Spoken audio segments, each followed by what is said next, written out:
Hello, കിൽക്കം വ്ളോഗ്സിൻ്റെ പുതിയൊരു വീഡിയോയിലേക്ക് സ്വാഗതം. ഈ പൂക്കളൊക്കെ കാണുമ്പോഴേ എനിക്ക് ഓർമ്മ വരുന്ന, ഞാൻ ആദ്യമായി എൻ്റെ മനസ്സിൽ പതിഞ്ഞ രണ്ട് വരികൾ പറയട്ടെ. പിച്ചിടല്ലേ പറിച്ചെടുക്കല്ലേ കൊച്ചു പൂവിനെ നോവിച്ചിടല്ലേ. എനിക്ക് തോന്നുന്നു 1-ാം ക്ലാസ്സിലോ 2-ാം ക്ലാസ്സിലോ നമ്മൾ പഠിക്കുന്ന പദ്യമാണ്. 80s കുട്ടികൾക്ക് എന്തായാലും ഇതറിയായിരിക്കും. അപ്പോൾ പിന്നെ നമ്മൾ ഇന്നലെ എവിടാ നിർത്തിയത്? ബീഫ് വേവിച്ച് വെച്ചല്ലേ, ബാക്കി തുടങ്ങാം കേട്ടോ. നമുക്ക് അപ്പോഴേ ഇന്നൊരു ബീഫ് കറി ഉണ്ടാക്കാം. രാവിലെ ഞാൻ കടയിൽ പോകുന്നതിന് മുമ്പ് ബീഫ് വേവിച്ച് വെച്ചിട്ടായിരുന്നു പോയത്. ഉപ്പും മഞ്ഞൾപ്പൊടിയും കുരുമുളകും കുറച്ച് ഇഞ്ചിയും വെളുത്തുള്ളി പേസ്റ്റും ഇച്ചിരി പുതിനയിലയും മല്ലിയിലയും എല്ലാവരെയും കൂടി ചതച്ച് വാരിയിട്ട് വേവിച്ച ബീഫാണ് ഇത്. അതിൻ്റെ അകത്തിലേക്ക് കുറച്ച് തേങ്ങാക്കൊത്ത് അരിഞ്ഞത് വേണം, പിന്നെയും കുറച്ച് ഇഞ്ചിയും വെളുത്തുള്ളിയും പേസ്റ്റ് വേണം. പിന്നെ മെയിനായിട്ട് വേണ്ടത് നമ്മുടെ ചുമന്നുള്ളി മസ്റ്റാണ് കേട്ടോ. ചുമന്നുള്ളി ഇട്ട് ബീഫ് കറി വെക്കുന്നതിനാണ് ഭയങ്കര ടേസ്റ്റ്.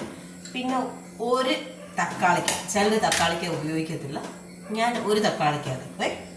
പിന്നെ നമ്മുടെ പൊടി ഐറ്റംസ് എന്തൊക്കെയാണെന്ന് എല്ലാവർക്കും അറിയാവുന്ന തന്നെ. മുളക് പൊടി, മല്ലിപ്പൊടി, മഞ്ഞൾപ്പൊടി, ഗരം മസാലപ്പൊടി, കുരുമുളക് പൊടി, ഇത്തരം പൊടികളാണ് ഞാൻ ചേർക്കുന്നത്. പിന്നെ ഞാൻ നമ്മൾ ഉള്ളി വഴറ്റുന്നതിനകത്ത് ഇച്ചിരി മസാലക്കൂട്ടൊക്കെ ഇട്ട് കൊടുക്കും. അങ്ങനെയാണ് എൻ്റെ ബീഫ്. നിങ്ങളും അങ്ങനെയൊക്കെ തന്നെയല്ലേ ഇരിക്കുന്നത്. അപ്പം നമുക്കിനി ബീഫ് കറി ഉണ്ടാക്കാം. ഞാൻ ഇന്ന് ഉണ്ടാക്കുന്നത് നമ്മുടെ ഇൻഡാലിയത്തിൻ്റെ ചീനിച്ചട്ടിക്കകത്തില്ല കേട്ടോ. കുറേ വർഷം പഴക്കമുള്ള ചീനിച്ചട്ടിയാണ്. പെട്ടെന്ന് വെന്ത് കിട്ടും. നമുക്ക് ഉള്ളിയൊക്കെ അങ്ങോട്ട് ഇട്ടാൽ ഉടനെ തന്നെ വഴറ്റി പെട്ടെന്ന് കോരിയെടുക്കാൻ പറ്റും. പിന്നെ എല്ലാവരും എൻ്റെ ചാനൽ കാണുന്നവരൊക്കെ ആണെങ്കിൽ ലൈക്ക് ചെയ്യുകയും ഷെയർ ചെയ്യുകയും സബ്സ്ക്രൈബ് ചെയ്യുകയൊക്കെ ചെയ്യണേ. എപ്പോഴും പറയണോ? മോശമല്ലേ എന്നെ കൊണ്ട് ഇങ്ങനെ പറയുന്നത്? നിങ്ങൾ കണ്ടുകൊണ്ടിരിക്കുന്നവരൊക്കെ ഒന്ന് ചിന്തിക്ക്. ഇവിടെ ജോലിയൊന്നും ഇല്ലാതല്ല ഇത് ചെയ്യുന്നത്. എൻ്റെ എല്ലാ ജോലികളും ചെയ്തിട്ട് എനിക്ക് കിട്ടുന്ന കുറച്ച് സമയത്തെ എൻ്റെ മനസ്സിൻ്റെ മാത്രം ഒരു സന്തോഷത്തിന്. പിന്നെ മെയിൻ കാര്യം എന്ന് പറഞ്ഞാൽ ചേട്ടായി നല്ല കട്ടയ്ക്ക് സപ്പോർട്ടാണ്. ആ ഒരൊറ്റ കാര്യം കൊണ്ടാണ് എനിക്കിതൊക്കെ ചെയ്യാൻ പറ്റുന്നത്. അപ്പോൾ ഓക്കെ, നമുക്ക് ബീഫ് കറി വെക്കാം. ചീൻചട്ടിയുടെ കളർ കണ്ടിട്ട് ആരും അത് പന്നലാണെന്നൊന്നും വിചാരിക്കണ്ട കേട്ടോ. ഇൻഡാലിയത്തിൻ്റെ ചീൻചട്ടി നമ്മൾ ഇടയ്ക്കൊക്കെ ഉപയോഗിക്കാതിരുന്നു കഴിഞ്ഞാൽ അതിനകത്തിലിങ്ങനെ കുത്തുപോലെ വരും. നല്ല വെളിച്ചെണ്ണ ചൂടായ പാനിലേക്ക്, നമ്മുടെ ചൂടായ ചീനിച്ചട്ടിയിലേക്ക് ഇട്ട ശേഷം നമ്മുടെ തേങ്ങാക്കൊത്ത്, എനിക്ക് ബീഫ് കറിക്കകത്ത് ഒരുപാട് തേങ്ങാക്കൊത്ത് ഇടുന്നത് ഇഷ്ടമാണ് കേട്ടോ. അങ്ങനെ ബീഫ് കറിക്കകത്തിലെ തേങ്ങാക്കൊത്ത് ഇഷ്ടപ്പെടുന്ന ലവേഴ്സ് ആരെങ്കിലും ഉണ്ടെങ്കിൽ ഒന്ന് കമൻറ്റ് ചെയ്തേക്കണേ. പിന്നെ ഞാൻ പറഞ്ഞില്ലേ കുറച്ച് മസാലകളൊക്കെ ഇടുമെന്ന്. 1-2 ഗ്രാമ്പൂ, ഒരേലക്ക, ഇത്തിരി പട്ട, ഇതൊക്കെ ഒന്നിട്ട് കഴിഞ്ഞതിന് ശേഷം നമ്മുടെ അരിഞ്ഞു വെച്ചേക്കുന്ന ചുമന്നുള്ളി അതിനകത്തിലേക്കിട്ട് നല്ല രീതിയിൽ അങ്ങോട്ട് പെരട്ടി എടുക്കണം. പെട്ടെന്ന് തന്നെ ആകും. അതിനു മുമ്പ് ഞാനൊരു കാര്യം പറയട്ടെ നിങ്ങളോട്. നമ്മുടെ മനസ്സിൽ നമുക്കിഷ്ടമുള്ള എന്തെങ്കിലും ചെയ്യണമെന്ന് തോന്നിയാൽ ചെയ്യണം. അതിനിടയ്ക്ക് ഞാൻ ഇഞ്ചി വെളുത്തുള്ളി പേസ്റ്റും പച്ചമുളകും ഇട്ട് കേട്ടോ. അതൊക്കെ കഴിഞ്ഞ് നല്ലതുപോലെ വെന്ത് വന്നിട്ടുണ്ട്. നന്നായിട്ട് വഴണ്ട് കേട്ടോ. ഇനി അതിലേക്ക് ഒരു തക്കാളിക്ക ചോപ്പ് ചെയ്തതാണേ, അതും കൂടി ഇട്ട് അതും വഴണ്ട് വരുന്ന സമയത്ത് നമ്മൾ എന്ത് ചെയ്യണം? ഞാൻ ഈ പൊടികൾ സെപ്പറേറ്റായിട്ടാണ് ഒന്ന് മൂപ്പിച്ചെടുക്കുന്നത് കേട്ടോ. അപ്പോഴായിരിക്കും കറക്റ്റ് ആ ഫ്ലേവർ കറിക്ക് കിട്ടുന്നത്. മറ്റേതിലിട്ട് കഴിയുമ്പോൾ ചിലപ്പം മൂക്കത്തില്ല, ചിലപ്പം നമ്മൾ ഓവറായിട്ട് അങ്ങ് വഴട്ടിപ്പോകും.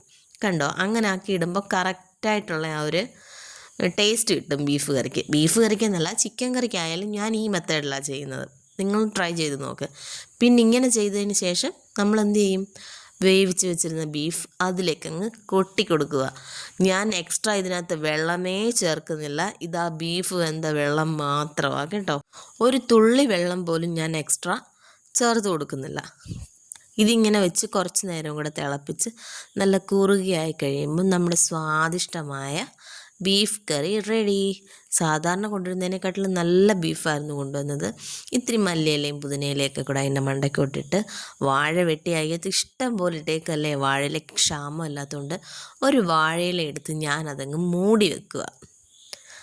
പിന്നീട് നമ്മൾ ഒരു ഏകദേശം ഒരു 5 മിനിറ്റ് കഴിഞ്ഞ് തുറക്കുമ്പോൾ അടുക്കള മൊത്തം ഒരു മണം അങ്ങോട്ട് പരക്കും.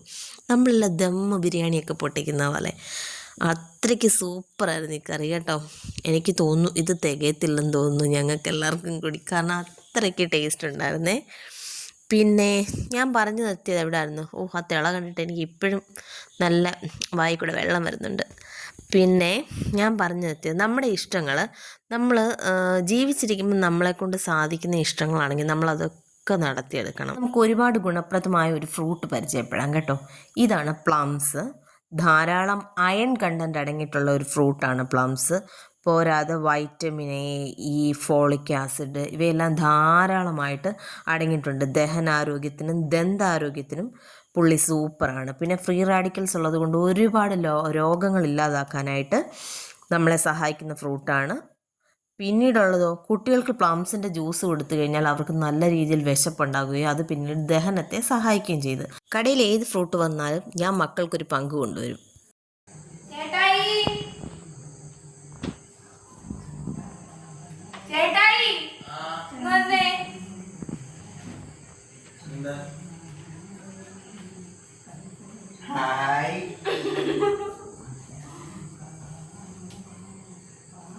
കൊള്ളാവോ? മധുരമുണ്ടോ?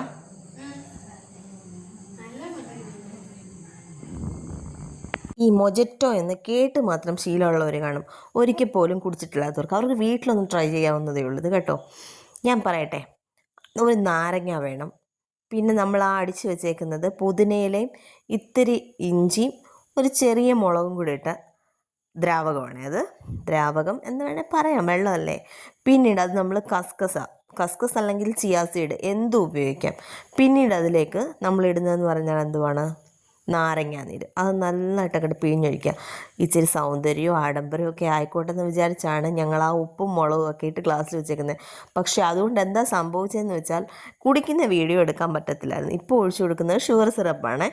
കാരണം ഈ സോഡയുടെ ഗ്യാസ് കൊണ്ട് ആ എരി നമ്മുടെ മൂക്കിലോട്ടും കണ്ണിലോട്ടൊക്കെ സ്പ്രെഡ് ആവുന്നത് കൊണ്ട് വീഡിയോ എടുത്തിട്ട് നിങ്ങളെ കാണിക്കാൻ പറ്റത്തില്ലായിരുന്നു. ഇത്തിരി ഉപ്പും പഞ്ചസാര ഇട്ട് കഴിഞ്ഞ് നമ്മുടെ സോഡ ഒടിച്ചപ്പോഴത്തേക്ക് നൊരഞ്ഞ് പതഞ്ഞിങ്ങനെ വരികയല്ലേ. ഞങ്ങളിത് വേറൊരു ആംഗിളിൽ കൂടെ എടുത്ത് നോക്കി കേട്ടോ.